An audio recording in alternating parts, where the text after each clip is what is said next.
11 bagong patrol vehicle.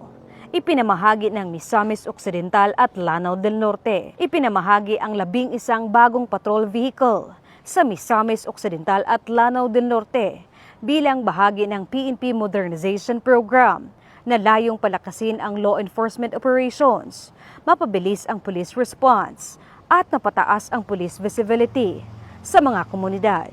Sa Misamis Occidental, pinangunahan ni Police Colonel Reynaldo M. Maclang, Acting Provincial Director ng Misamis Occidental Police Provincial Office, ang turnover ng 7 sasakyan na ginanap sa Camp Major Lucas O. Naranjo, Oroquieta City. Ipinamahagi ang 6 na unit ng personal career, 4x4 Toyota Hilux sa Panaon, sa Pangdalaga, Baliangaw, Don Victoriano, Tanggob, Clarin, at isang unit ng Toyota Innova sa Osami CPS.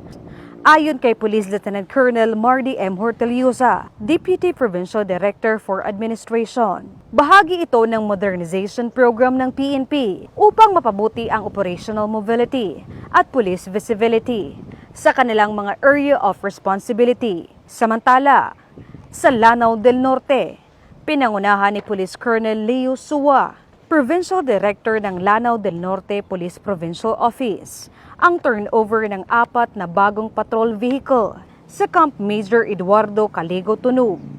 Nagsagawa ng blessing si Father Andy Macas at nag-alay ng panalangin para sa kaligtasan ng mga pulis at sa maayos na paggamit ng mga sasakyan. Ipinamahagi ang mga patrol vehicle sa mga police station ng Puuna Piagapo, Sapad, at Kauswagan, pati na rin sa Provincial Office ng LDN-PPO. Ang pamamahagi ng mga patrol vehicle ay patunay ng patuloy na pagsisikap ng Pro-10 na palakasin ang frontline police services at tiyakin ang mas mabilis, epesyente at maaasahang paghahatid ng serbisyong pangkapulisan sa publiko. Mula dito sa inyong higalang pulis, Regional Office 10 Public Information Office, ako ang inyong PNN correspondent, Patrolwoman Jane Rose Bohol, alagad ng batas, tagataguyod ng balitang pulis.